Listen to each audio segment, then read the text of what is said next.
Hello students, I am Hanish Bansal. ਤੋ students, ਅੱਜ ਦੀ ਜਿਹੜੀ ਕਲਾਸ ਹੈ ਆਪਾਂ ਟਿਸ਼ੂ ਦੇ ਉੱਤੇ ਲਗਾਵਾਂਗੇ। ਇਹ ਟਿਸ਼ੂ 9th ਕਲਾਸ ਦੇ ਵਿੱਚ ਹੈ ਅਤੇ ਇੱਕ ਹੋਰ ਗੱਲ, ਇਹ ETT ਦੀਆਂ ਜਿਹੜੀਆਂ ਪੋਸਟਾਂ ਨੇਗੀਆਂ ਉਹਦੇ ਵਾਸਤੇ ਵੀ ਇਹ ਕੰਮ ਆਏਗਾ ਅਤੇ ਟਿਸ਼ੂ ਦਾ ਚੈਪਟਰ ਅਤੇ ਜਿਹੜਾ ਵੀ ਪੇਪਰ ਦੇ ਐਗਜ਼ਾਮ ਦੇ ਪੁਆਇੰਟ ਆਫ ਵਿਊ ਰੈਲੀਵੈਂਟ ਹੈ ਜਾਂ 9th ਕਲਾਸ ਦੇ ਬੱਚਿਆਂ ਨੇ ਵੀ ਇਹ ਚੈਪਟਰ ਸਮਝਣਾ ਤਾਂ ਇਹ ਦੋਨਾਂ ਵਾਸਤੇ ਹੀ ਇਹ ਕਲਾਸ ਹੈਗੀ ਹੈ। ਤਾਂ ਲੈਟਸ ਸਟਾਰਟ। ਟਿਸ਼ੂ ਕੀ ਹੁੰਦਾ ਹੈ?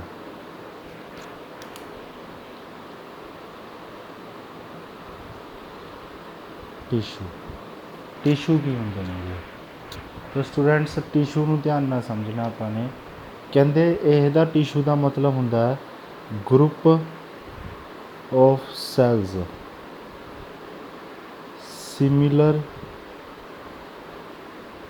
similar structure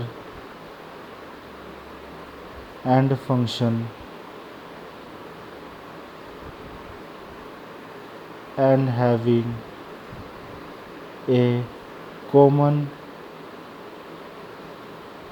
origin। ਇਹਨੂੰ ਬੜੇ ਧਿਆਨ ਨਾਲ ਸਮਝੋ ਸਟੂਡੈਂਟਸ ਕਿ ਟਿਸ਼ੂ ਦਾ ਮਤਲਬ ਕੀ ਹੁੰਦਾ। ਕਹਿੰਦੇ ਟਿਸ਼ੂ ਦਾ ਮਤਲਬ ਇਹ ਹੋਇਆ ਕਿ ਜਿਹੜੇ group of cell and similar structure and function having A common origin. ਕਹਿੰਦੇ ਇਹਦਾ ਜੇਕਰ ਆਪਾਂ ਤੁਹਾਨੂੰ ਮੈਂ ਪੰਜਾਬੀ ਦੇ ਵਿੱਚ ਦੱਸਾਂ ਕਿ ਇੱਕ ਇਹੋ ਜਿਹੇ ਟਿਸ਼ੂ ਜਿਹੜੇ ਸਮਾਨ ਰਚਨਾ ਵਾਲੇ ਸੈੱਲ ਦੇ ਆਪਸ ਵਿੱਚ ਸਮੂਹ ਬਣਾਉਣ ਨਾਲ ਜਿਹੜੀ ਬਣਤਰ ਬਣਦੀ ਹੈ ਉਹ ਉਸ ਨੂੰ ਕੀ ਕਹਿੰਦੇ ਨੇ? ਟਿਸ਼ੂ ਬੋਲਦੇ ਨੇ। ਜਿਹੜੇ ਗਰੁੱਪ ਆਫ ਸੈੱਲ ਬਣਾਉਂਦੇ ਨੇਗੇ, ਮਤਲਬ ਇੱਕ ਸੈੱਲਾਂ ਦਾ ਇੱਕ ਸਮੂਹ ਦੇ ਵਿੱਚ ਜਿਹੜੇ ਪਾਏ ਜਾਂਦੇ ਨੇ, ਸਿਮਿਲਰ ਸਟਰਕਚਰ ਹੋਣਾ ਚਾਹੀਦਾ ਉਸਦਾ ਅਤੇ ਉਹਦਾ ਫੰਕਸ਼ਨ ਵੀ ਕੀ ਹੋਣਾ ਚਾਹੀਦਾ? ਸਿਮਿਲਰ ਹੋਣਾ ਚਾਹੀਦਾ। ਮਤਲਬ ਐਵੇਂ ਨਹੀਂ ਹੈਗਾ ਕਿ ਇੱਕ ਨਾਖੂਨ, ਇੱਕ ਆਪਣਾ ਦਿਲ ਦਾ, ਇੱਕ ਕੋਈ ਹੋਰ ਸਰੀਰ ਦੇ ਕੋਈ ਹੋਰ ਪਾਰਟ ਦਾ ਕੋਈ ਅਲੱਗ-ਅਲੱਗ ਟਿਸ਼ੂ ਇਕੱਠੇ ਕਰਕੇ ਤੁਸੀਂ ਕਹਿ ਦਿਓ ਕਿ ਇਹ ਤਾਂ ਸਮੂਹ ਬਣ ਗਿਆ। ਇਹ ਟਿਸ਼ੂ ਨਹੀਂ ਹੁੰਦਾ। ਟਿਸ਼ੂ ਦਾ ਮਤਲਬ ਇਹ ਹੁੰਦਾ ਹੈ ਕਿ ਗਰੁੱਪ ਆਫ ਸੈਲਜ਼ ਇੱਕੋ ਹੀ ਸਟਰਕਚਰ ਹੋਵੇ, ਇੱਕੋ ਹੀ ਫੰਕਸ਼ਨ ਹੋਵੇ, ਠੀਕ ਹੈ। ਉਹਨਾਂ ਦੇ ਸਮੂਹ ਨੂੰ ਕੀ ਬੋਲਾਂਗੇ ਆਪਾਂ? ਗਰੁੱਪ ਆਫ ਸੈਲਜ਼ ਜਿਹੜੇ ਹੁੰਦੇ ਨੇ ਉਹਨਾਂ ਨੂੰ ਕੀ ਬੋਲਾਂਗੇ ਆਪਾਂ? ਟਿਸ਼ੂ ਬੋਲਾਂਗੇ। ਆਈ ਹੋਪ ਸਾਰਿਆਂ ਨੂੰ ਟਿਸ਼ੂ ਕਲੀਅਰ ਹੋ ਗਿਆ ਹੋਣਾ ਕਿ ਟਿਸ਼ੂ ਕੀ ਹੁੰਦਾ ਹੈ। ਅਤੇ ਅੱਗੇ ਦੇਖਿਓ ਸਟੂਡੈਂਟਸ, ਟਿਸ਼ੂ ਨੂੰ ਆਪਾਂ ਸਿੱਧਾ ਕੈਟਾਗਰੀ ਦੇ ਵਿੱਚ ਡਿਵਾਈਡ ਕਰਦੇ ਹਾਂ। ਟਿਸ਼ੂ ਦੀ ਦੋ ਕੈਟਾਗਰੀਆਂ ਹੁੰਦੀਆਂ ਨੇਗੀਆਂ। ਪਹਿਲੀ ਕੈਟਾਗਰੀ ਦੇਖੋ ਸਟੂਡੈਂਟਸ, ਟਿਸ਼ੂ ਨੂੰ ਆਪਾਂ ਦੋ ਕੈਟਾਗਰੀ 'ਚ ਡਿਵਾਈਡ ਕਰ ਲੈਣੇ ਆ। ਪਹਿਲੀ ਕੈਟਾਗਰੀ ਹੈਗੀ ਆ ਪਲਾਂਟ ਟਿਸ਼ੂ, ਦੂਜੀ ਹੈਗੀ ਹੈ ਐਨੀਮਲ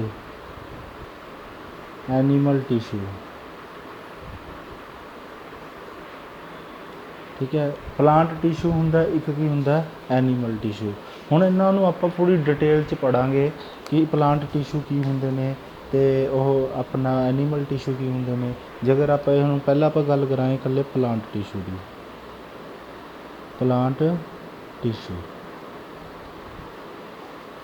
ਤਾਂ ਹੁਣ ਪਲਾਂਟ ਟਿਸ਼ੂ ਕਿਹੜੇ ਹੁੰਦੇ ਨੇ? ਦੇਖੋ ਸਟੂਡੈਂਟਸ, ਆਪਾਂ ਇਹਦੇ ਵੀ ਦੋ ਕੈਟਾਗਰੀ ਦੇ ਵਿੱਚ ਡਿਵਾਈਡ ਕਰਦੇ ਹਾਂ ਪਲਾਂਟ ਟਿਸ਼ੂ ਨੂੰ। ਇੱਕ ਪਲਾਂਟ ਟਿਸ਼ੂ ਹੁੰਦੇ ਨੇਗੇ ਮੈਰਿਸਟਮੈਟਿਕ ਟਿਸ਼ੂ। ਇਹਨੂੰ ਆਪਾਂ ਪੰਜਾਬੀ ਦੇ ਵਿੱਚ ਬੋਲਦੇ ਹਾਂ ਵਿਭਾਜਨਯੋਗ ਟਿਸ਼ੂ। ਇੱਕ ਹੁੰਦੇ ਨੇ ਟਿਸ਼ੂ ਪਰਮਾਨੈਂਟ ਟਿਸ਼ੂ। ਇਹਨੂੰ ਆਪਾਂ ਪੰਜਾਬੀ ਦੇ ਵਿੱਚ ਬੋਲਦੇ ਹਾਂ ਸਥਾਈ ਟਿਸ਼ੂ। ਪਰਮਾਨੈਂਟ ਟਿਸ਼ੂ, ਇਹਨੂੰ ਆਪਾਂ ਪੰਜਾਬੀ 'ਚ ਬੋਲਦੇ ਹਾਂ ਸਥਾਈ ਟਿਸ਼ੂ। ਅਗਰ ਮੈਂ ਇਹਦੀ ਕੈਟਾਗਰੀ ਹੁਣ ਮੈਂ ਆਪਾਂ ਨੇ ਪਹਿਲਾਂ ਟਿਸ਼ੂ ਦੀਆਂ ਦੋ ਕੈਟਾਗਰੀ ਬਣਾਈਆਂ, ਪਲਾਂਟ ਟਿਸ਼ੂ ਅਤੇ ਇੱਕ ਬਣਾਈ ਆਪਾਂ ਨੇ ਐਨੀਮਲ ਟਿਸ਼ੂ, ਠੀਕ ਹੈ। ਹੁਣ ਮੈਨੇ ਅੱਗੇ ਦੋ ਕੈਟਾਗਰੀਆਂ ਬਣਾਈਆਂ, ਇੱਕ ਮੈਰਿਸਮੈਟਿਕ ਮਤਲਬ ਵਿਭਾਜਨਯੋਗ ਟਿਸ਼ੂ, ਇੱਕ ਹੈ ਪਰਮਾਨੈਂਟ ਟਿਸ਼ੂ ਜਿਹਨੂੰ ਆਪਾਂ ਸਥਾਈ ਟਿਸ਼ੂ ਬੋਲਦੇ ਹਾਂ, ਠੀਕ ਹੈ। ਹੁਣ ਇਹਨੂੰ ਆਪਾਂ ਫਰਦਰ ਅੱਗੇ ਕਲਾਸੀਫਾਈ ਕਰਦੇ ਹਾਂ। ਹੁਣ ਇਹਦੇ ਵਿੱਚ ਆਪਾਂ ਨੇ ਇਹ ਦੇਖਣਾ ਹੁੰਦਾ ਹੈ ਕਿ ਜਿਹੜੀ ਆਪਾਂ ਇਹਦੀ ਕਲਾਸੀਫਿਕੇਸ਼ਨ ਆਫ ਮੈਰਿਸਟੀਮੈਟਿਕ ਟਿਸ਼ੂ ਆਪਾਂ ਨੇ ਕਰਨੀ ਹੈ। ਦੇਖੋ ਤੇ ਇਸ ਤੋਂ ਪਹਿਲਾਂ ਦੇਖੋ, ਜੇਕਰ ਆਪਾਂ ਪਹਿਲਾਂ ਇਹਨੂੰ ਸਮਝ ਲੈਂਦੇ ਹਾਂ ਮੈਰਿਸਟਮੈਟਿਕ ਟਿਸ਼ੂ ਕੈਟੇਗਰੀ ਨੂੰ ਸਮਝਣ ਤੋਂ ਪਹਿਲਾਂ ਆਪਾਂ ਮੈਰਿਸਟਮੈਟਿਕ ਟਿਸ਼ੂ ਵਿਭਾਜਨਯੋਗ ਟਿਸ਼ੂ ਦੇ ਵਿੱਚ ਕੀ ਕੁਛ ਹੁੰਦਾ ਹੈ, ਠੀਕ ਹੈ, ਇਹਦੇ ਵਿੱਚ ਕਿਹੜੇ ਕਿਹੜੇ ਗੁਣ ਹੁੰਦੇ ਨੇਗੇ, ਠੀਕ ਹੈ। ਤੇ ਪਹਿਲਾਂ ਤਾਂ ਵਿਭਾਜਨਯੋਗ ਟਿਸ਼ੂ ਕੀ ਹੁੰਦੇ ਨੇ, ਇਸ ਟਿਸ਼ੂ ਦੇ ਸੈੱਲਾਂ ਵਿੱਚ ਵਿਭਾਜਨ ਕਰ ਸਕਣ ਦੀ ਸਮਰੱਥਾ ਹੁੰਦੀ ਹੈ। ਇਸ ਟਿਸ਼ੂ ਦੇ ਵਿੱਚ ਕੀ ਹੁੰਦੀ ਹੈ, ਜਿਹੜੇ ਟਿਸ਼ੂ ਦੇ ਸੈੱਲਾਂ ਵਿੱਚ ਵਿਭਾਜਨ ਕਰਨ ਦੀ ਸਮਰੱਥਾ ਹੁੰਦੀ ਹੈ ਅਤੇ ਇਹਨਾਂ ਦੇ ਸੈੱਲ ਲਗਾਤਾਰ ਵਿਭਾਜਨ ਕਰਦੇ ਰਹਿੰਦੇ ਨੇ, ਜਿਸ ਦੇ ਫਲਸਰੂਪ ਨਵੇਂ ਸੈੱਲ ਬਣਦੇ ਨੇ। ਉਹਨੂੰ ਕੀ ਬੋਲਦੇ ਆਪਾਂ, ਵਿਭਾਜਨਯੋਗ ਟਿਸ਼ੂ, ਮਤਲਬ ਮੈਰਿਸਟਮੈਟਿਕ ਟਿਸ਼ੂ। ਸਮਝ ਆਈ ਗੱਲ। ਇਹਦੇ ਵਿੱਚ ਆਪਾਂ ਲਿਖ ਸਕਦੇ ਹਾਂ ਜਿਹੜੇ ਇਹ ਟਿਸ਼ੂ ਹੁੰਦੇ ਨੇ, ਇਹ ਕੀ ਕਰਦੇ, ਟਿਸ਼ੂ ਦੇ ਸੈੱਲ, ਜਿਹੜੇ ਟਿਸ਼ੂ ਦੇ ਸੈੱਲ ਹੁੰਦੇ ਨੇ, ਸੈੱਲਾਂ ਵਿੱਚ ਵਿਭਾਜਨ ਕਰ ਸਕਣ ਦੀ ਸਮਰੱਥਾ ਹੁੰਦੀ ਹੈ, ਅਤੇ ਇਹ ਲਗਾਤਾਰ ਵਿਭਾਜਨ ਕਰਦੇ ਰਹਿੰਦੇ ਨੇ ਅਤੇ ਨਵੇਂ ਸੈੱਲ ਬਣਦੇ ਨੇ, ਇਹਦੇ ਨਾਲ ਨਵੇਂ ਸੈੱਲ ਬਣਦੇ ਨੇ, ਠੀਕ ਹੈ। ਇਹਦੇ ਨਾਲ ਹੁਣ ਇਹਦੇ ਅੱਗੇ ਗੁਣ ਕਿਹੜੇ ਕਿਹੜੇ ਨੇਗੇ, ਗੁਣ ਕਿਹੜੇ ਕਿਹੜੇ ਨੇ ਇਹਦੇ ਵਿੱਚ, ਮਤਲਬ ਇਹਦੇ ਸਟਰਕਚਰ ਆਪਣਾ ਗੁਣ ਕਿਹੜੇ ਕਿਹੜੇ ਨੇਗੇ, ਠੀਕ ਹੈ। ਇੱਕ ਤਾਂ ਇਹ ਵੈਰੀ ਐਕਟਿਵ ਹੁੰਦੇ ਨੇਗੇ, ਵੈਰੀ ਐਕਟਿਵ ਦਾ ਮਤਲਬ ਬਹੁਤ ਜ਼ਿਆਦਾ ਇਹ ਕੰਮ ਨੂੰ ਬਹੁਤ ਜਲਦੀ ਤਰੀਕੇ ਨਾਲ, ਐਕਟਿਵਲੀ ਤਰੀਕੇ ਨਾਲ ਇਹ ਕੰਮ ਕਰਦੇ ਨੇਗੇ, ਠੀਕ ਹੈ। ਅਤੇ ਇਹਨਾਂ ਦਾ ਜਿਹੜਾ ਸਿਸਟਮ ਹੁੰਦਾ, ਇਹ ਕਿ ਨੋ ਵੈਕਿਊਲ ਹੁੰਦੇ ਨੇਗੇ, ਮਤਲਬ ਇਹਨਾਂ ਦੇ ਵਿੱਚ ਰਸਦਾਨੀਆਂ ਨਹੀਂ ਹੁੰਦੀਆਂ ਹੈਗੀਆਂ, ਠੀਕ ਹੈ। ਅਤੇ ਹੋਰ ਕੀ ਹੁੰਦਾ ਇਹਦੇ ਅੰਦਰ, ਇਹਨਾਂ ਸੈੱਲ ਦੇ ਵਿੱਚ ਜਿਹੜੇ ਸੈੱਲ ਹੁੰਦੇ ਨੇ ਉਹਨਾਂ ਦੀ ਕੰਧ ਹੁੰਦੀ ਹੈ, ਪਤਲੀ ਹੁੰਦੀ ਹੈ, ਇਹਨਾਂ ਦੀ ਜਿਹੜੀ ਕੰਧ ਹੁੰਦੀ ਹੈ ਪਤਲੀ ਹੁੰਦੀ ਹੈ, ਲਚਕਦਾਰ ਹੁੰਦੀ ਹੈ, ਮਤਲਬ ਫਲੈਕਸੀਬਲ, ਅਤੇ ਸੈਲੂਲੋਜ ਤੋਂ ਬਣੀ ਹੁੰਦੀ ਹੈ, ਸੈਲੂਲੋਜ ਤੋਂ, ਠੀਕ ਹੈ। ਅਤੇ ਹੋਰ ਕੀ ਹੁੰਦਾ, ਹੁਣ ਇਹਨਾਂ ਦੀ ਕੰਧ ਜਿਹੜੀ ਪਤਲੀ ਹੁੰਦੀ ਹੈ, ਜਿਹਨੂੰ ਆਪਾਂ ਅਸੀਂ ਇੰਗਲਿਸ਼ 'ਚ ਲਿਖੀਏ ਜਿਹਦਾ, ਜਿਹੜੀ ਥਿਨ ਸੈੱਲ ਵਾਲ ਹੁੰਦੇ ਨੇ, ਇਹ ਥਿਨ ਸੈੱਲ ਵਾਲ, ਠੀਕ ਹੈ। ਅਤੇ ਇਹ ਇੱਕ ਸੰਘਣਾ ਸੈੱਲ ਪਦਾਰਥ ਹੁੰਦਾ, ਸੰਘਣਾ ਸੈੱਲ ਪਦਾਰਥ ਹੁੰਦਾ,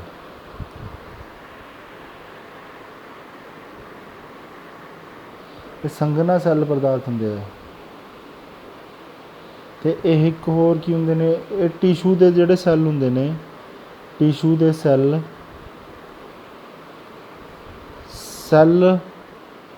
ਵੰਡ ਦੇ ਯੋਗ ਹੁੰਦੇ ਨੇ, ਸੈੱਲ ਵੰਡ ਦੇ ਯੋਗ ਹੁੰਦੇ ਹਨ, ਠੀਕ ਹੈ।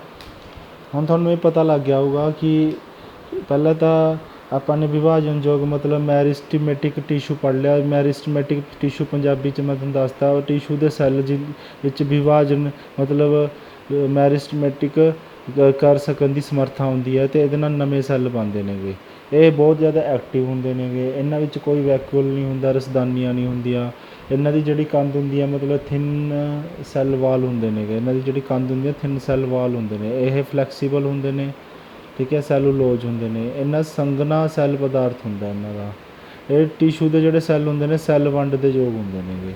ਹੁਣ ਤੁਹਾਨੂੰ ਇਹ ਕਲੀਅਰ ਹੋ ਗਿਆ ਹੋਣਾ ਕਿ ਮੈਰਿਸਟਮੈਟਿਕ ਟਿਸ਼ੂ ਕੀ ਹੁੰਦਾ। ਮੈਂ ਤੁਹਾਨੂੰ ਸਿੰਪਲ ਪੰਜਾਬੀ ਦੇ ਵਿੱਚ ਸਮਝਾਊਂਗਾ। ਇਹ ਚੈਪਟਰ ਜਦੋਂ ਤੁਸੀਂ ਮੇਰੇ ਤੋਂ ਸਮਝ ਲਿਆ, ਤੁਹਾਨੂੰ ਕਿਤੇ ਵੀ ਨਹੀਂ ਪੜ੍ਹਨ ਦੀ ਲੋੜ ਹੈਗੀ। ਮੈਂ ਇਹ ਸਾਰਾ ਚੈਪਟਰ ਤੁਹਾਨੂੰ ਪੂਰਾ ਟਿਪਸ 'ਤੇ ਕਰਾ ਦੇਣਾ। ਹੁਣ ਤੁਹਾਨੂੰ ਦੇਖੋ, ਆਪਾਂ ਨੇ ਹੁਣ ਇਸ ਪੇਜ ਦੇ ਵਿੱਚ ਕੀ ਪੜ੍ਹਿਆ, ਟਿਸ਼ੂ ਦਾ ਮੀਨਿੰਗ ਪੜ੍ਹ ਲਿਆ। ਉਹਦੇ ਵਿੱਚ ਦੋ ਪਾਰਟ ਹੁੰਦੇ ਨੇ, ਪਲਾਂਟ ਟਿਸ਼ੂ ਅਤੇ ਪਲਾਂਟ ਟਿਸ਼ੂ ਦੇ ਵੀ ਦੋ ਪਾਰਟ ਹੁੰਦੇ ਨੇ, ਮੈਰਿਸਟਮੈਟਿਕ ਟਿਸ਼ੂ। ਹੁਣ ਮੈਰਿਸਟਮੈਟਿਕ ਟਿਸ਼ੂ ਨੂੰ ਆਪਾਂ ਅੱਗੇ ਪੜ੍ਹ ਰਹੇ ਹਾਂ, ਅਤੇ ਵਿੱਚ ਆਹ ਸਾਰੀਆਂ ਚੀਜ਼ਾਂ ਪੜ੍ਹੀਆਂ। ਹੁਣ ਮੈਰਿਸਟਮੈਟਿਕ ਟਿਸ਼ੂ ਦੇ ਵੀ ਦੋ ਪਾਰਟ ਹੁੰਦੇ ਨੇ। ਹੁਣ ਧਿਆਨ ਨਾਲ ਦੇਖੋ ਅਗਲੇ ਪੇਜ 'ਤੇ। देखो ਆਪਾਂ ਜੇਕਰ ਕਲਾਸੀਫਿਕੇਸ਼ਨ ਕਰੀਏ, ਕਲਾਸੀਫਿਕੇਸ਼ਨ ऑफ मैरिस्टेमेटिक टिशू, ये दो टाइप नाल हो सकते हैं। देखो एक तो पार्ट हुंदा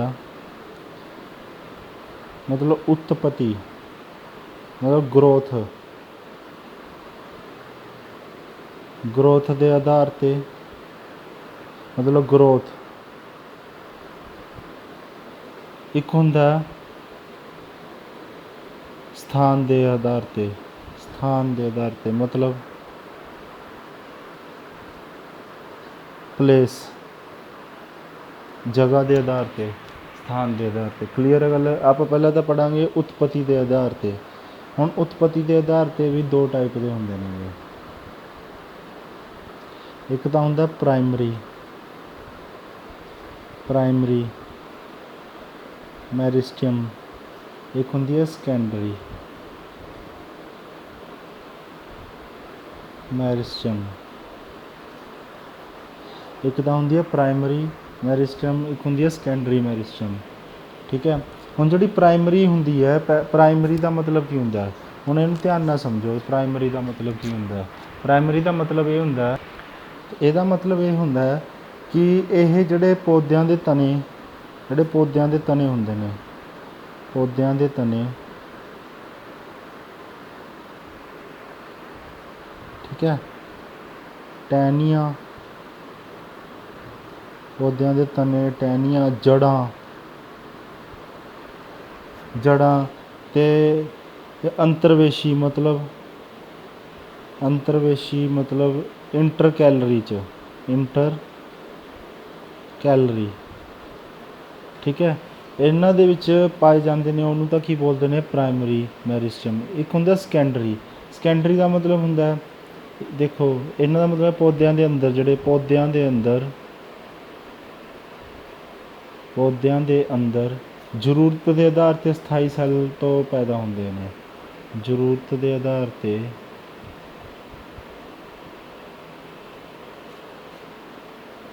ਸਥਾਈ ਸੈੱਲ ਤੋਂ ਪੈਦਾ ਹੁੰਦੇ ਹਨ,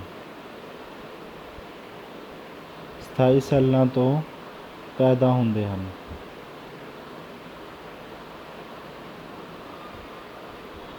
ਉਹਨੂੰ ਕੀ ਬੋਲਦੇ ਆਪਾਂ? ਸੈਕੰਡਰੀ। ठीक है, हुण ये तो तुहानूं ग्रोथ के आधार पर मैंने दसता, ग्रोथ के आधार। हुण मैं तुहानूं दसूँगा स्थान के आधार पर। ठीक है, स्थान के आधार पर की हुंदा है? हुण इहनूं ध्यान नाल सुनना। देखो इहनूं मैं तुहानूं एक डायग्राम बना के दिखाना।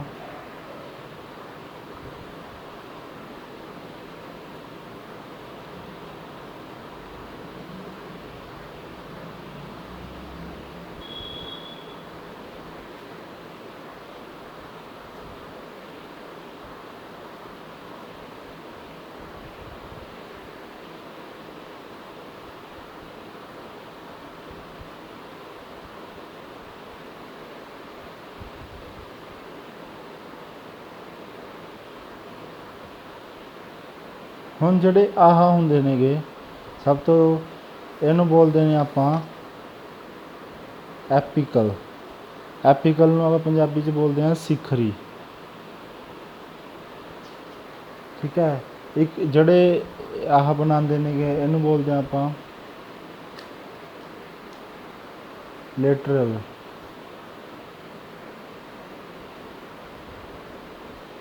ਠੀਕ ਹੈ, इस तो बाद जड़े आह इस तरीके दे बनाते नेगे, ठीक है, ਉਹਨੂੰ बोलते हैं ਆਪਾਂ इंटरकैलरी।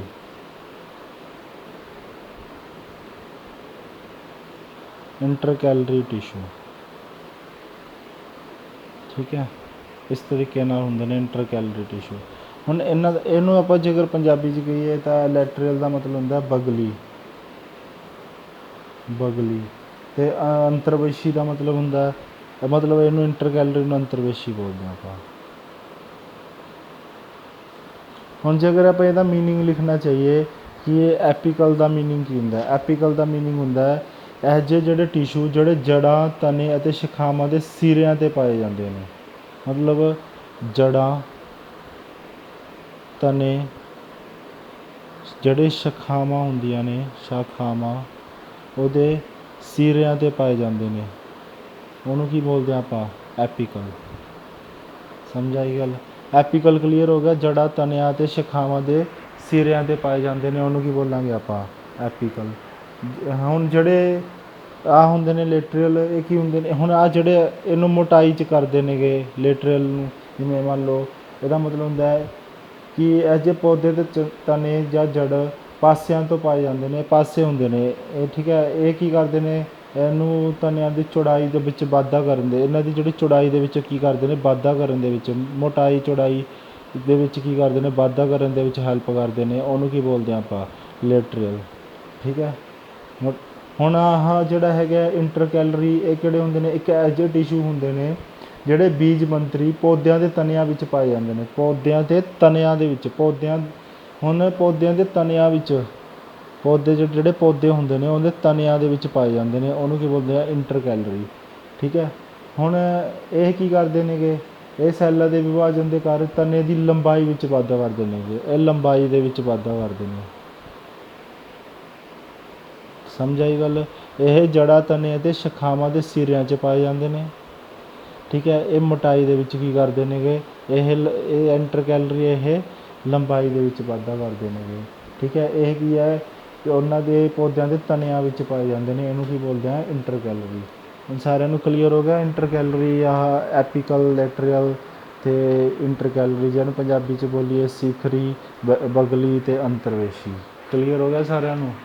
ਅਤੇ ਅੱਗੇ ਦੇਖੋ ਸਟੂਡੈਂਟਸ, ਹੁਣ ਆਪਾਂ ਨੇ ਕਲਾਸੀਫਿਕੇਸ਼ਨ ਆਫ ਮੈਰੀਟੀਮੈਟਿਕ ਟਿਸ਼ੂ ਤਾਂ ਪੜ੍ਹ ਲਿਆ ਆਪਾਂ ਨੇ, ਠੀਕ ਹੈ। ਹੁਣ ਇਹਦੇ ਵਿੱਚ ਆਪਾਂ ਨੇ ਦੋ ਚੀਜ਼ਾਂ ਵੀ ਪੜ੍ਹ ਲਈਆਂ, ਗਰੋਥ ਅਤੇ ਪਲੇਸ। ਅੱਗੇ ਦੇਖੋ ਸਟੂਡੈਂਟਸ, ਹੁਣ ਆਪਾਂ ਨੇ ਵਿਭਾਜਨਯੋਗ ਮਤਲਬ ਮੈਰਿਸਟੀਮੈਟਿਕ ਟਿਸ਼ੂ ਪੜ੍ਹ ਲਿਆ। ਹੁਣ ਇਹਦੇ ਵਿੱਚ ਆਪਾਂ ਪੜ੍ਹਾਂਗੇ ਪਰਮਾਨੈਂਟ ਟਿਸ਼ੂ। ਹੁਣ ਪਰਮਾਨੈਂਟ ਟਿਸ਼ੂ ਦੇ ਵਿੱਚ ਦੇਖੋ, ਹੁਣ ਤੁਹਾਨੂੰ ਇਕੱਲਾ ਸਟੈਪ ਬਾਏ ਸਟੈਪ ਉਹੀ ਸਮਝਾਉਣਾ ਨਾ। ਪਰਮਾਨੈਂਟ ਟਿਸ਼ੂ ਕੀ ਹੁੰਦਾ? ਪਰਮਾਨੈਂਟ ਟਿਸ਼ੂ, ਪਰਮਾਨੈਂਟ ਟਿਸ਼ੂ ਕੀ ਹੁੰਦੇ ਨੇ? ਹੁਣ ਪਰਮਾਨੈਂਟ ਨੂੰ ਵੀ ਆਪਾਂ ਜੇਕਰ ਡਿਵਾਈਡ ਕੀਤਾ ਜਾਵੇ, ਇਹ ਵੀ ਦੋ ਟਾਈਪ ਦਾ ਹੁੰਦਾ। ਇੱਕ ਤਾਂ ਹੁੰਦਾ ਸਿੰਪਲ ਟਿਸ਼ੂ, ਇੱਕ ਹੁੰਦਾ ਕੰਪਲੈਕਸ ਪਰਮਾਨੈਂਟ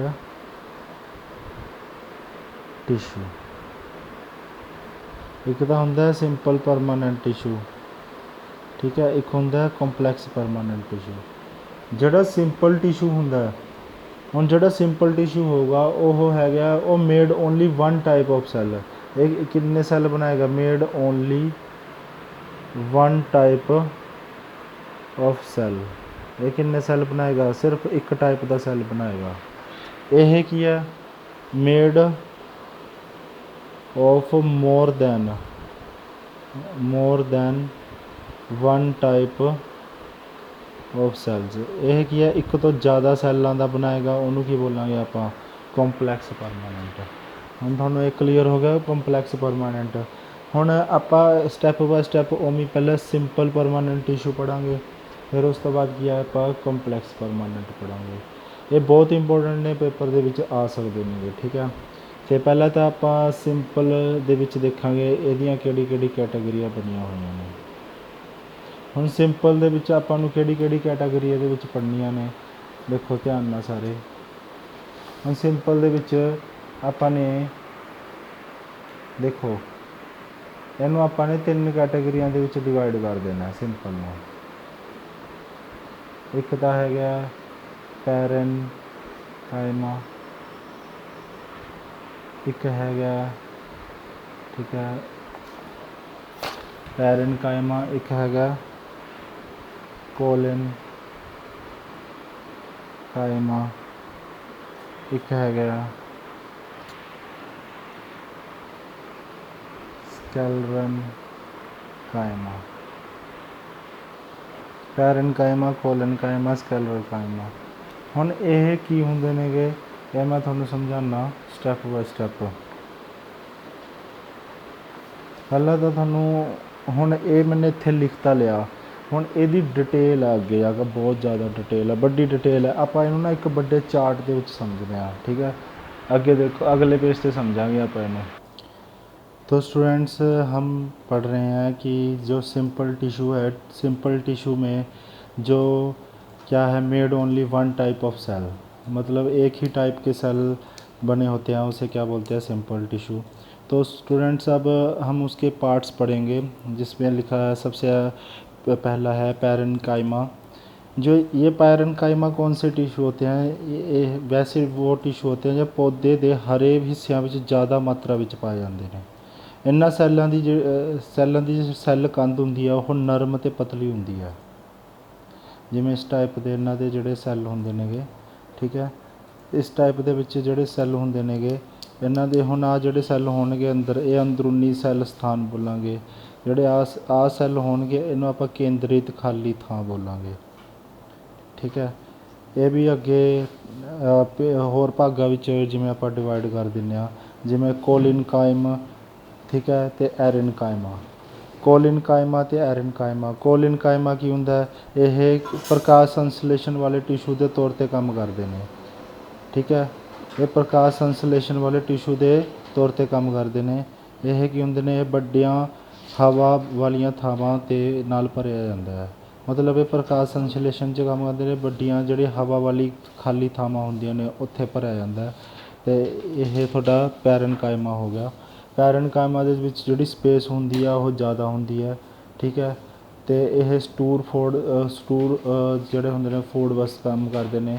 ਇਹ ਪਲਾਂਟ ਸਪੋਰਟ ਅਤੇ ਮਕੈਨੀਕਲ ਸਿਸਟਮ ਵਾਸਤੇ ਕੰਮ ਕਰਦੇ ਨੇ। ਅਤੇ ਇਹਨਾਂ ਦਾ ਜਿਹੜਾ ਸਿਸਟਮ ਹੁੰਦਾ ਹੈ, ਇਹਨਾਂ ਦੀ ਜਿਹੜੀ ਵਾਲ ਹੁੰਦੀ ਆ ਉਹ ਕੀ ਹੁੰਦੀ ਹੈ, ਮਤਲਬ ਪਤਲੀ ਹੁੰਦੀ ਹੈ। ਇਹ ਲਾਈਵ ਸੈੱਲ ਹੁੰਦੇ ਨੇਗੇ, ਇਹਨਾਂ ਦੇ ਜਿਹੜੇ ਸੈੱਲ ਹੁੰਦੇ ਨੇ ਉਹ ਕੀ ਹੁੰਦੇ ਨੇਗੇ, ਲਾਈਵ ਹੁੰਦੇ ਨੇਗੇ, ਠੀਕ ਹੈ। ਅਤੇ ਅੱਗੇ ਦੇਖੋ ਸਟੂਡੈਂਟ, ਹੁਣ ਤੁਹਾਨੂੰ ਇਹ ਪੈਰਨਕਾइमा ਪੂਰੀ ਚੰਗੀ ਤਰ੍ਹਾਂ ਕਲੀਅਰ ਹੋ ਗਿਆ ਹੋਣਾ। ਹੁਣ ਇਸ ਤੋਂ ਬਾਅਦ ਆ ਜਾਓ ਕੋਲਿਨਕਾइमा, ਠੀਕ ਹੈ। ਕੋਲਿਨਕਾइमा ਕੀ ਹੁੰਦੇ ਨੇ, ਇੱਕ ਐਜੇ ਟਿਸ਼ੂ ਦੇ ਸੈੱਲ ਅੰਡਾਕਾਰ, ਗੋਲ, ਸਿਲੰਡਰਾਕਾਰ ਹੁੰਦੇ ਨੇ ਕੋਲਿਨਕਾइमा। ਇਹਨਾਂ ਦੀ ਜਿਹੜੀ ਬਣਤਰ ਹੁੰਦੀ ਆ ਉਹ ਕੋਮਲ ਟਿਸ਼ੂ ਵਰਗੀ ਹੁੰਦੀ ਹੈ। ਇਹ ਸੈੱਲ ਲੰਬੇ ਹੁੰਦੇ ਨੇ, ਅਤੇ ਇਹਨਾਂ ਦੀ ਜਿਹੜੀ ਸਪੇਸ ਹੁੰਦੀ ਆ ਉਹ ਇਹਦੇ ਨਾਲ ਤਾਂ ਜ਼ਿਆਦਾ, ਮਤਲਬ ਇਹ ਬਹੁਤ ਜ਼ਿਆਦਾ ਖੁੱਲ੍ਹੀ ਹੁੰਦੀ ਹੈ ਸਪੇਸ ਉੱਪਰ, ਪਰ ਇਹ ਥੋੜ੍ਹਾ ਜਿਹਾ ਜ਼ਿਆਦਾ, ਮਤਲਬ ਬਿਲਕੁਲ ਚਿਪੇ ਨਹੀਂ ਹੁੰਦੇ, ਮਤਲਬ ਥੋੜ੍ਹੀ ਜਿਹੀ ਸਪੇਸ ਹੁੰਦੀ ਹੈ ਇਹਨਾਂ ਦੇ ਵਿੱਚ, ਠੀਕ ਹੈ, ਇਹ ਕੋਲਿਨਕਾइमा ਦੇ ਵਿੱਚ। ਅਤੇ ਇਹ ਲਿਟਲ ਸਪੇਸ ਕਹਿ ਸਕਦੇ ਹਾਂ ਇਹਨੂੰ, ਠੀਕ ਹੈ। ਅਤੇ ਇਹ ਕੀ ਹੈ, ਈਜ਼ੀ, ਇਹ ਕੀ ਹੁੰਦੇ ਨੇਗੇ, ਫਲੈਕਸੀਬਲ ਹੁੰਦੇ ਨੇਗੇ, ਈਜ਼ੀ ਫਲੈਕਸੀਬਲ ਹੁੰਦੇ ਨੇ। ਅਤੇ ਇਹ ਮਕੈਨੀਕਲ ਸਪੋਰਟ ਹੁੰਦੀ ਹੈ। ਇਹ ਵੀ ਲਾਈਵ ਸੈੱਲ ਹੁੰਦੇ ਨੇਗੇ, ਲਾਈਵ ਸੈੱਲ ਹੁੰਦੇ ਨੇ, ਠੀਕ ਹੈ। ਅਤੇ ਹੁਣ ਆ ਜਾਓ ਸਕੈਲਰਕਾइमा। ਸਕੈਲਰਕਾइमा ਕੀ ਹੁੰਦਾ, ਸਕੈਲਰਕਾइमा ਇਹ ਇੱਕ ਡੈੱਡ ਸੈੱਲ ਹੁੰਦੇ ਨੇ, ਠੀਕ ਹੈ। ਇਹਨਾਂ ਦੀ ਜਿਹੜੀ ਵਾਲਜ਼ ਹੁੰਦੀ ਆ ਮੋਟੀ ਹੁੰਦੀ ਹੈ। ਇਹਨਾਂ ਦੇ ਵਿੱਚ ਜਿਹੜੀ ਸਪੇਸ ਹੈ ਬਿਲਕੁਲ ਨਹੀਂ ਹੁੰਦੀ, ਇਹਨਾਂ ਦੇ ਵਿੱਚ ਕੋਈ ਵੀ ਸਪੇਸ ਨਹੀਂ ਹੁੰਦੀ, ਇਹ ਹਾਰਡ ਹੁੰਦੇ ਨੇ, ਸਟਿਫ ਹੁੰਦੇ ਨੇ। ਇਹਨਾਂ ਦੀ ਕੀ ਹੁੰਦਾ, ਕੰਪੋਨੈਂਟ ਕੀ ਹੁੰਦਾ, ਹਾਰਡ ਹੁੰਦਾ, ਅਤੇ ਇਹ ਡੈੱਡ ਸੈੱਲ ਹੁੰਦੇ ਨੇਗੇ। ਤਾਂ ਤੁਹਾਨੂੰ ਇਹ ਪੁਆਇੰਟ ਵੀ ਕਲੀਅਰ ਹੋ ਗਿਆ ਹੋਊਗਾ। ਤੁਹਾਨੂੰ ਮੈਂ ਸਿੰਪਲ ਪਰਮਾਨੈਂਟ ਟਿਸ਼ੂ ਪੂਰੀ ਵਧੀਆ ਤਰੀਕੇ ਨਾਲ ਕਲੀਅਰ ਕਰਵਾਤਾ। ਹੁਣ ਉਸ ਤੋਂ ਬਾਅਦ ਆਪਾਂ ਪੜ੍ਹਾਂਗੇ ਕੰਪਲੈਕਸ ਪਰਮਾਨੈਂਟ ਟਿਸ਼ੂ। ਦੇਖੋ ਸਟੂਡੈਂਟਸ, ਅੱਗੇ ਕੰਪਲੈਕਸ ਪਰਮਾਨੈਂਟ ਟਿਸ਼ੂ ਕਹਿੰਦੇ ਇਹ made of more than one type of cells ਹੁੰਦੇ ਨੇ, ਕਿ ਜ਼ਿਆਦਾ, ਇੱਕ ਤੋਂ ਜ਼ਿਆਦਾ ਸੈੱਲਸ ਹੁੰਦੇ ਨੇ। ਇਹਦੇ ਵਿੱਚ ਦੇਖੋ ਇੱਕ ਤਾਂ ਹੁੰਦਾ ਜਾਈਲਮ, ਇੱਕ ਹੁੰਦਾ ਫਲੋਇਮ, ਠੀਕ ਹੈ। ਜਾਈਲਮ ਇਸ ਟਾਈਪ ਦਾ ਹੁੰਦਾ, ਇਸ ਟਾਈਪ ਦੇ ਬਣੇ ਹੁੰਦੇ ਨੇ, ਜਾਂ ਫਲੋਇਮ ਹੈ ਇਸ ਟਾਈਪ ਦਾ ਬਣਿਆ ਹੁੰਦਾ। ਇਹ ਹੁੰਦੇ ਅੰਦਰਲੇ ਪਾਸੇ ਵੱਲ ਸਥਿਤ ਹੁੰਦਾ।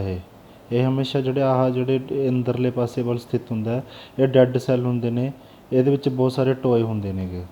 ਹੁਣ ਅੱਗੇ ਇਹਦੇ ਵੀ ਬਹੁਤ ਸਾਰੇ ਟਾਈਪਸ ਨੇਗੇ, ਜਿਵੇਂ ਮੈਂ ਤੁਹਾਨੂੰ ਸਮਝਾ ਰਿਹਾ। ਟਾਈਪਸ ਦੇ ਵਿੱਚ ਕੀ ਹੁੰਦਾ, ਇੱਕ ਤਾਂ ਹੁੰਦਾ ਟਰੇਡੀਅਸ, ਇੱਕ ਹੁੰਦੇ ਨੇ ਵਿਸਲਸ, ਇੱਕ ਹੁੰਦਾ ਜਾਈਲਮ ਪੈਰਨਕਾइमा, ਇੱਕ ਹੁੰਦਾ ਜਾਈਲਮ ਫਾਈਬਰਸ। ਹੁਣ ਇੱਕ ਇਹਦੇ ਵਿੱਚ ਤੁਹਾਨੂੰ ਦੇਖੋ, ਇਹ ਜ਼ਿਆਦਾਤਰ ਕੀ ਹੁੰਦੇ, ਲੰਬੇ ਹੁੰਦੇ ਨੇ, ਡੈੱਡ ਸੈੱਲ ਹੁੰਦੇ ਨੇਗੇ।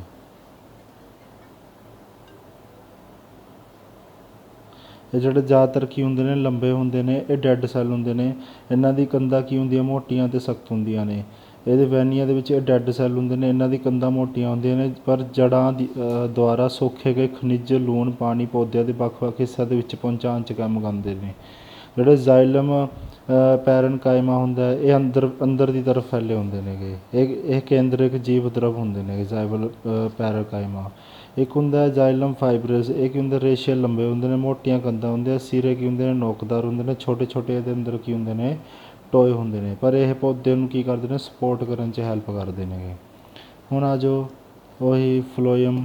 ਫਲੋਇਮ ਕੀ ਹੁੰਦਾ, ਇਸ ਟਾਈਪ ਦੀ ਬਣੀ ਹੁੰਦੀ ਹੈ ਸ਼ੇਪ। ਇਹ ਗੁੰਝਲਦਾਰ ਜਾਂ ਜਟਿਲ ਟਿਸ਼ੂ ਹੁੰਦੇ ਨੇਗੇ, ਜਿਹੜੇ ਬਾਹਰਲੇ ਪਾਸੇ ਵੱਲ, ਇਹ ਤਾਂ ਅੰਦਰਲੇ ਪਾਸੇ ਸਥਿਤ, ਇਹ ਬਾਹਰਲੇ ਪਾਸੇ ਵੱਲ ਸਥਿਤ ਹੁੰਦੇ ਨੇ।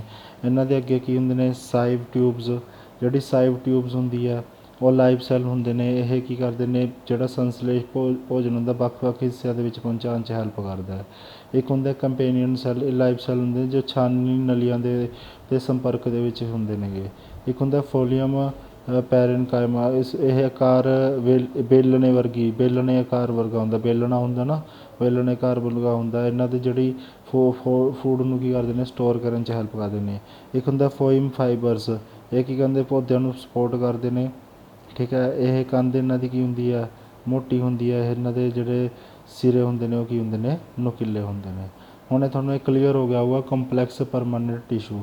ਹੁਣ ਤੁਹਾਡਾ ਇਹ ਪਲਾਂਟ ਟਿਸ਼ੂ ਵਾਲਾ ਟੋਪਿਕ ਆਪਣਾ ਪੂਰੀ ਵਧੀਆ ਤਰੀਕੇ ਨਾਲ ਕੰਪਲੀਟ ਹੋ ਜਾਂਦਾ। ਹੁਣ ਅੱਗੇ ਆਪਾਂ ਐਨੀਮਲ ਟਿਸ਼ੂ ਪੜ੍ਹਾਂਗੇ। ਤੋ ਸਟੂਡੈਂਟਸ ਹੁਣ ਦੇਖੋ ਧਿਆਨ ਨਾਲ, ਐਨੀਮਲ ਟਿਸ਼ੂ ਕੀ ਹੁੰਦੇ ਨੇ। ਤੁਹਾਡੇ ਸਾਹਮਣੇ ਇੱਕ ਚਾਰਟ ਬਣਾਇਆ ਹੋਇਆ, ਠੀਕ ਹੈ। ਇਹ ਐਨੀਮਲ ਟਿਸ਼ੂ 4 ਟਾਈਪ ਦੇ ਹੁੰਦੇ ਨੇ। ਇੱਕ ਤਾਂ ਐਪੀਥੀਅਲ ਟਿਸ਼ੂ, ਇੱਕ ਕਨੈਕਟਿਵ, ਇੱਕ ਮਸਕੂਲਰ, ਇੱਕ ਹੁੰਦਾ ਨਰਵਸ ਟਿਸ਼ੂ ਹੁੰਦੇ ਨੇ। ਪਹਿਲਾਂ ਆਪਾਂ ਸਟੈਪ ਬਾਏ ਸਟੈਪ ਪੜ੍ਹਾਂਗੇ। ਪਹਿਲਾਂ ਤਾਂ ਪੜ੍ਹਾਂਗੇ ਐਪੀਥੀਅਲ ਟਿਸ਼ੂ ਕਿਹੜੇ ਹੁੰਦੇ ਨੇ। ਐਪੀਥੀਅਲ ਟਿਸ਼ੂ ਹੁੰਦੇ ਨੇ, ਇਹਨਾਂ ਨੂੰ ਆਪਾਂ ਪ੍ਰੋਟੈਕਟਿਵ ਟਿਸ਼ੂ ਵੀ ਬੋਲ ਦਿੰਦੇ ਹਾਂ। ਇਹਨਾਂ ਨੂੰ ਆਪਾਂ ਕਿਹੜੇ ਟਿਸ਼ੂ ਵੀ ਬੋਲ ਦਿੰਦੇ ਹਾਂ, ਪ੍ਰੋਟੈਕਟਿਵ ਟਿਸ਼ੂ। ਠੀਕ ਹੈ, ਇਹ ਹੁਣ ਇਹ ਪ੍ਰੋਟੈਕਟਿਵ ਟਿਸ਼ੂ ਦੇ ਇਹ ਵੀ ਕਈ ਟਾਈਪ ਨਾਲ ਆਪਾਂ ਇਹਨੂੰ ਡਿਫਾਈਨ ਕੀਤੇ ਹੋਏ ਨੇ। ਹੁਣ ਦੇਖੋ, ਜਿਵੇਂ ਪਹਿਲਾਂ ਇਹਨਾਂ ਨੂੰ ਲਿਖਿਆ ਹੋਇਆ ਆਪਾਂ ਨੇ, ਸਕੇਮੋਸ, ਐਪੀਥੀਕਲ, ਸਟ੍ਰੈਟੀਫਾਈਡ, ਕੋਲੂਮਨਰ, ਠੀਕ ਹੈ, ਕਿਊਬਿਡਾਈਲ, ਠੀਕ ਹੈ, ਗਲੈਂਡਿਓਰ, ਇਹ ਸਾਰੇ ਇਹ ਟਿਸ਼ੂ ਨੇਗੇ। ਜਿਹੜੇ ਸਕੈਮੀਮਸ ਐਪੀਥੀਅਲ ਟਿਸ਼ੂ ਹੁੰਦੇ ਨੇ, ਇਹ ਇੱਕ ਤਰ੍ਹਾਂ ਦਾ ਕੀ ਹੁੰਦਾ, ਇਸ ਟਾਈਪ ਦਾ ਦੇਖੋ ਹਲਕਾ ਹਲਕਾ ਬਣਿਆ ਹੁੰਦਾ। ਠੀਕ ਹੈ, ਹਲਕਾ ਹਲਕਾ। ਠੀਕ ਹੈ, ਇਹ ਐਪੀਥੀਅਲ ਜਿਹੜਾ ਸਕਿਓਮੀਅਸ ਐਪੀਥੀਅਲ ਹੁੰਦੇ ਨੇਗੇ, ਇਹਨਾਂ ਦੇ ਵਿੱਚ ਕੀ ਹੁੰਦਾ, ਜਿਵੇਂ ਆਪਾਂ ਇਹਦੀ ਐਗਜ਼ਾਮਪਲ ਵਾਸਤੇ, ਜਿਵੇਂ ਮੂੰਹ ਦਾ ਮਾਊਥ ਦਾ ਜਿਹੜਾ ਇਨਰ ਪਾਰਟ ਹੁੰਦਾ ਜਾਂ ਫੂਡ ਪਾਈਪ ਹੁੰਦੀ ਹੈ, ਠੀਕ ਹੈ, ਉਸ ਟਾਈਪ ਦੀ ਹਲਕੀ ਹਲਕੀ ਚੀਜ਼ ਇਹ ਕੀ ਹੈ, ਸਕਿਓਮਸ ਐਪੀਥੀਅਲ ਹੁੰਦੇ ਨੇ। ਜਿਹੜੇ ਸਟ੍ਰੈਟੀਫਾਈਡ ਸਕਿਓਮੀਅਸ ਹੁੰਦੇ ਨੇ, ਇਹ ਇਸ ਟਾਈਪ ਦਾ ਬਣਿਆ ਹੁੰਦਾ, ਜਿਵੇਂ ਇਸ ਟਾਈਪ ਦੀ ਲਾਈਨਾਂ ਵੱਜੀਆਂ ਹੁੰਦੀਆਂ ਨੇ। ਠੀਕ ਹੈ, ਔਰ ਇਸ ਤਰੀਕੇ ਨਾਲ ਇਹ ਸਕਿਨ ਦੇ ਜਿਹੜੇ ਸਕਿਨ ਹੁੰਦੀ ਹੈ ਉਸ ਨਾਲ ਉਹ ਆਪਣੀ ਹੁੰਦੀ ਹੈ, ਉਹ ਉਸ ਨੂੰ ਸਟ੍ਰੈਟੀਫਾਈਡ ਬੋਲਦੇ ਆ। ਇੱਕ ਹੁੰਦਾ ਹੈ ਕੋਲਮਨਰ। ਕੋਲਮਨਰ ਮਤਲਬ ਵੱਡੀ ਵੱਡੀ ਜਿਹੜੀ ਪਿੱਲਰ ਹੁੰਦੇ ਨੇਗੇ, ਇਸ ਟਾਈਪ ਦੇ ਪਿੱਲਰ ਵੱਡੇ ਵੱਡੇ, ਉਹ ਜਿਵੇਂ ਇੰਟਰਸਟਾਈਨ ਦੇ ਵਿੱਚ ਆਪਣੇ ਸਰੀਰ ਦੇ ਜਿਹੜੇ ਐਨੀਮਲ ਦੇ ਇੰਟਰਸਟਾਈਨ 'ਚ ਹੁੰਦੇ ਨੇ, ਉਹਨੂੰ ਆਪਾਂ ਕੋਲਮਨਰ ਬੋਲਦੇ ਆ। ਇੱਕ ਹੁੰਦਾ ਕਿਊਬਿਡਾਈਲ। ਕਿਊਬਿਡਾਈਲ ਦਾ ਮਤਲਬ ਹੁੰਦਾ ਜਿਵੇਂ ਕਿਡਨੀ ਦੇ ਵਿੱਚ ਹੁੰਦੇ ਨੇ, ਇਸ ਟਾਈਪ ਦਾ ਕਿਊਬ ਬਣਿਆ ਹੁੰਦਾ, ਕਿਊਬ ਟਾਈਪ ਦਾ, ਇਹ ਕਿਡਨੀ ਦੇ ਵਿੱਚ ਦੇਖਿਆ ਜਾਂਦਾ। ਇੱਕ ਹੁੰਦਾ ਗ੍ਰੈਂਡੂਲਰ, ਜਿਵੇਂ ਇੱਕ ਟੋਏ ਦੇ ਵਿੱਚ ਜਿਵੇਂ ਕੋਈ ਆਇਲ ਵਗੈਰਾ ਥੋੜ੍ਹਾ ਨਿਕਲਦਾ ਹੁੰਦਾ, ਉਹ ਗਲੈਂਡੂਲਰ ਹੁੰਦਾ। ਠੀਕ ਹੈ, ਇਹ ਤਾਂ ਹੁਣ ਐਪੀਥੀਓਡਾਈਲ, ਆਪਾਂ ਤੁਹਾਨੂੰ ਨਾਮ ਪਤਾ ਹੋਣਾ ਚਾਹੀਦਾ, ਆਹ ਚੀਜ਼ ਇਹ ਚੀਜ਼ ਕਰਦੀ, ਆਹ ਚੀਜ਼ ਇਸ ਤਰੀਕੇ ਨਾਲ। ਠੀਕ ਹੈ, ਇੱਕ ਹੁੰਦਾ ਕਨੈਕਟਿਵ ਟਿਸ਼ੂ। ਕਨੈਕਟਿਵ ਟਿਸ਼ੂ ਕਿਹੜੇ ਹੁੰਦੇ ਨੇਗੇ, ਕਨੈਕਟਿਵ ਟਿਸ਼ੂ ਦਾ ਮਤਲਬ ਹੁੰਦਾ ਇਸ ਟਾਈਪ ਦਾ, ਪਹਿਲਾਂ ਤੁਹਾਨੂੰ ਇਹ ਸਮਝਣਾ ਹੋਊਗਾ, ਇੱਕ ਆਹ ਟਾਈਪ ਦੇ ਸੈੱਲਸ ਹੁੰਦੇ ਨੇਗੇ, ਸੈੱਲ, ਇਹਨੂੰ ਮੈਟ੍ਰਿਕਸ ਬੋਲਦੇ ਨੇ। ਇਹਨਾਂ ਦਾ ਜਿਹੜਾ ਬਲੱਡ ਦਾ ਮੀਡੀਅਮ ਹੁੰਦਾ, ਬਲੱਡ ਦੇ ਮੀਡੀਅਮ 'ਚ ਪਲਾਜ਼ਮਾ ਹੁੰਦਾ, ਬੋਨ ਦੇ ਮੀਡੀਅਮ 'ਚ ਕੀ ਹੁੰਦਾ, ਸੋਲਿਡ ਹੁੰਦਾ। ਠੀਕ ਹੈ, ਇੱਕ ਹੁੰਦਾ ਕਾਰਟੀਲੇਜ। ਕਾਰਟੀਲੇਜ 'ਚ ਇਹ ਹੁੰਦਾ ਸੌਫਟ ਹੁੰਦਾ, ਜਿਵੇਂ ਆਪਣਾ ਕੰਨ ਹੋ ਗਿਆ, ਮੂੰਹ ਹੋ ਗਿਆ। ਠੀਕ ਹੈ, ਇਹ ਸਾਰੇ ਸੌਫਟ ਕਾਰਟੀਲੇਜ ਹੁੰਦੇ ਨੇ। ਇਹ ਜਿਵੇਂ ਇੱਕ ਹੱਡੀ ਨੂੰ ਦੂਜੀ ਹੱਡੀ ਦੇ ਵਿੱਚ ਜਿਹੜਾ ਇਹ ਜੋੜਨ ਦਾ ਕੰਮ ਕਰਦਾ ਹੈ, ਸੌਫਟ ਦਾ ਸਿਸਟਮ ਹੁੰਦਾ, ਉਹਨੂੰ ਕਾਰਟੀਲੇਜ ਬੋਲਦੇ ਨੇ। ਇੱਕ ਹੁੰਦਾ ਟੈਂਡਨ। ਟੈਂਡਨ ਦਾ ਮਤਲਬ ਹੁੰਦਾ ਜਿਹੜੇ ਮਸਲ ਨੂੰ ਅਟੈਚ ਕਰਨ 'ਚ ਹੈਲਪ ਕਰਦੇ ਨੇ। ਮਸਲਸ ਹੁੰਦੀਆਂ ਨੇ ਆਪਣੀ ਬਾਹਾਂ ਦੀਆਂ, ਉਹਨੂੰ ਮਸਲ ਨੂੰ ਹੱਡੀਆਂ ਨਾਲ ਜਿਹੜੇ ਅਟੈਚ ਕਰਨ ਦੇ ਵਿੱਚ ਕੀ ਕਰਦਾ, ਹੈਲਪ ਕਰਦਾ। ਇੱਕ ਹੁੰਦਾ ਐਡੀਪੋਜ਼। ਐਡੀਪੋਜ਼ ਮਤਲਬ ਫੈਟ ਹੁੰਦਾ, ਫੈਟ ਨੂੰ ਅਟੈਚ ਕਰਦਾ। ਇੱਕ ਹੁੰਦਾ ਐਰੀਓਕੋਲਰ। ਇਹ ਹੁੰਦਾ ਸਕਿਨ ਨੂੰ ਜੋੜਨ 'ਚ ਹੈਲਪ ਕਰਦਾ ਹੈ, ਸਕਿਨ 'ਤੇ ਬਿਲੋਂਗ ਆਪਾਂ ਨੂੰ ਸਕਿਨ ਨੂੰ ਕੀ ਕਰਦਾ ਹੈ ਮਤਲਬ ਆਪਸ 'ਚ ਬਣਾਈ ਰੱਖਣ 'ਚ ਹੈਲਪ ਕਰਦਾ ਹੈ। ਤੁਹਾਨੂੰ ਇਹ ਕਲੀਅਰ ਹੋ ਗਿਆ ਹੋਊਗਾ ਕਨੈਕਟਿਵ ਟਿਸ਼ੂ। ਬਸ ਆਹ ਯਾਦ ਰੱਖਣਾ ਤੁਸੀਂ ਇਹ ਸਾਰੀ ਚੀਜ਼ਾਂ। ਇੱਧਰ ਆ ਜਾਓ ਹੁਣ, ਮਸਲ ਟਿਸ਼ੂ ਹੁੰਦਾ ਇੱਕ ਹੁੰਦਾ ਮਸਲ ਟਿਸ਼ੂ। ਮਸਲ ਟਿਸ਼ੂ ਕਿਹੜੇ ਹੁੰਦੇ ਨੇਗੇ, ਇਹ ਮੂਵਮੈਂਟ ਕਰਵਾਉਂਦੇ ਨੇਗੇ, ਜਿਵੇਂ ਇਹ ਆਪਣੀ ਮਸਲ ਨੂੰ ਰਿਲੈਕਸ ਵੀ ਕਰਾ ਸਕਦੇ ਆਪਾਂ, ਕੰਟਰੈਕਟ ਵੀ ਕਰ ਸਕਦੇ ਹਾਂ, ਮਤਲਬ ਆਪਣੇ ਮਸਲ ਟਾਈਟ ਵੀ ਕਰ ਸਕਦੇ ਹਾਂ। ਉਸ ਹਿਸਾਬ ਨਾਲ ਇਹ ਜਿਹੜੇ ਦੋ ਟਾਈਪ ਦਾ ਹੁੰਦੇ, ਇੱਕ ਤਾਂ ਵੋਲੰਟਰੀ ਹੁੰਦਾ, ਇੱਕ ਇਨਵੋਲੰਟਰੀ ਹੁੰਦੀ ਆ। ਵੋਲੰਟਰੀ ਮਸਲਸ ਉਹ ਹੁੰਦੇ ਨੇ ਜਿਹੜੇ ਆਪਣੀ ਇੱਛਾ ਨਾਲ ਕੀ ਕਰ ਸਕਦੇ ਆ, ਕੰਟਰੋਲ ਕਰ ਸਕਦੇ ਆ। ਇਨਵੋਲੰਟਰੀ ਉਹ ਹੁੰਦੇ ਨੇ ਜਿਹੜੇ ਆਪਣੀ ਇੱਛਾ ਨਾਲ ਆਪਾਂ ਉਹਨੂੰ ਨਹੀਂ ਕੰਟਰੋਲ ਕਰ ਸਕਦੇ। ਹੁਣ ਇਹਨੂੰ ਆਪਾਂ ਡਿਫਾਈਨ ਕਰਨ ਲਈ 3 ਟਾਈਪ ਨਾਲ ਕੀਤਾ। ਇੱਕ ਹੁੰਦਾ ਸਟੇਟਡ, ਇੱਕ ਸਮੂਥ, ਇੱਕ ਹੁੰਦਾ ਕਾਰਡਿਕ। ਜਿਹੜਾ ਸਟੇਟਡ ਹੁੰਦਾ ਉਹ ਕਹਿੰਦੇ ਵੋਲੰਟਰੀ ਹੁੰਦਾ, ਸਮੂਥ ਅਤੇ ਕਾਰਡੀਅਕ ਇਹ ਹੁੰਦੇ ਨੇ ਇਨਵੋਲੰਟਰੀ। ਠੀਕ ਹੈ, ਜਿਹੜੇ ਸਟੇਟਡ ਹੁੰਦੇ ਨੇ ਵੋਲੰਟਰੀ ਹੁੰਦੇ ਨੇ, ਜਿਵੇਂ ਕੋਈ ਵੀ ਇਸ ਟਾਈਪ ਦੇ ਮਸਲਸ ਹੋ ਗਏ। ਠੀਕ ਹੈ, ਸਿਲੰਡਰੀਕਲ ਹੁੰਦੇ ਨੇ, ਮਲਟੀਨੂਲੇਟਡ ਹੁੰਦੇ ਨੇ, ਅਨਬ੍ਰਾਂਚਡ ਹੁੰਦੇ ਨੇ। ਪਰ ਜਿਹੜੇ ਸਮੂਥ ਅਨਵੋਲੰਟਰੀ ਹੁੰਦੇ ਨੇ, ਠੀਕ ਹੈ, ਇਹ ਇਸ ਟਾਈਪ ਦੇ ਹੁੰਦੇ ਨੇ। ਠੀਕ ਹੈ, ਮਸਲਸ। ਠੀਕ ਹੈ, ਇਹ ਇਨਵੋਲੰਟਰੀ ਹੁੰਦੇ ਨੇ, ਇਹ ਸਪਿੰਡਲ ਸ਼ੇਪ 'ਚ ਹੁੰਦੇ ਨੇ। ਠੀਕ ਹੈ, ਇਹ ਅਨਬ੍ਰਾਂਚਡ ਹੁੰਦੇ ਨੇ। ਠੀਕ ਹੈ, ਹੁਣ ਇੱਕ ਕਾਰਡਿਕ ਹੁੰਦੇ, ਇਹ ਵੀ ਇਨਵੋਲੰਟਰੀ ਹੁੰਦੇ, ਹਾਰਟ ਦੇ ਵਿੱਚ ਹੁੰਦੇ ਨੇ, ਜਿਸ ਟਾਈਪ ਦੇ ਦੇਖਣ ਨੂੰ ਮਿਲਦੇ ਨੇ। ਠੀਕ ਹੈ, ਅੱਗੇ ਆਉਂਦਾ ਨਰਵਸ ਟਿਸ਼ੂ। ਨਰਵਸ ਟਿਸ਼ੂ ਕੀ ਹੁੰਦਾ, ਠੀਕ ਹੈ, ਇਸ ਟਾਈਪ ਦਾ ਬਣਿਆ ਹੁੰਦਾ ਆਹ। ਠੀਕ ਹੈ, ਇਹਨੂੰ ਆਪਾਂ ਐਕਸਲੋਨ ਬੋਲਦੇ ਹਾਂ, ਇਹਨੂੰ ਨਰਵ ਐਂਡਿੰਗ ਬੋਲਦੇ ਹਾਂ, ਇਹਨੂੰ ਸਾਈਟੋਨ ਬੋਲਦੇ ਹਾਂ। ਠੀਕ ਹੈ, ਨਰਵਸ ਸਿਸਟਮ ਦੇ ਵਿੱਚ ਕੀ ਹੁੰਦਾ ਹੈ, ਬ੍ਰੇਨ ਦਾ ਨਰਵਸ ਸਿਸਟਮ ਬ੍ਰੇਨ ਦੇ ਵਿੱਚ ਇਸ ਟਾਈਪ ਦਾ ਬਣਿਆ ਹੁੰਦਾ ਟਿਸ਼ੂ, ਤਾਂ ਉਹਨੂੰ ਆਪਾਂ ਨਰਵਸ ਸਿਸਟਮ ਬੋਲਦੇ ਹਾਂ। ਐਨੀਮਲ ਟਿਸ਼ੂ ਤੁਹਾਨੂੰ ਸਾਰਿਆਂ ਨੂੰ ਕਲੀਅਰ ਹੋ ਗਿਆ ਹੋਣਾ। ਤਾਂ ਇਸ ਚੈਪਟਰ ਦਾ ਇੱਥੇ ਐਂਡ ਹੁੰਦਾ, ਅਤੇ ਆਈ ਹੋਪ ਸਾਰਿਆਂ ਨੂੰ ਸਮਝ ਆਇਆ ਹੋਊਗਾ। ਬਸ ਤੁਹਾਨੂੰ ਇਸ ਚੈਪਟਰ ਦੇ ਵਿੱਚ ਬਸ ਇਹ ਚੀਜ਼ਾਂ ਪਤਾ ਹੋਣੀਆਂ ਚਾਹੀਦੀਆਂ, ਆਹ ਨਾਮ ਦਾ ਚੀਜ਼ ਆਹ ਚੀਜ਼ ਕੰਮ ਕਰਦੀ ਹੈ, ਬਸ ਆਹ ਚੀਜ਼ ਆਹ ਕਰਦੀ ਹੈ, ਬਸ ਇਹ ਪਤਾ ਹੋਣਾ ਚਾਹੀਦਾ। ਅਤੇ ਆਪਣਾ ਖਿਆਲ ਰੱਖੋ, ਸੁਰੱਖਿਅਤ ਰਹੋ। ਜੈ ਹਿੰਦ।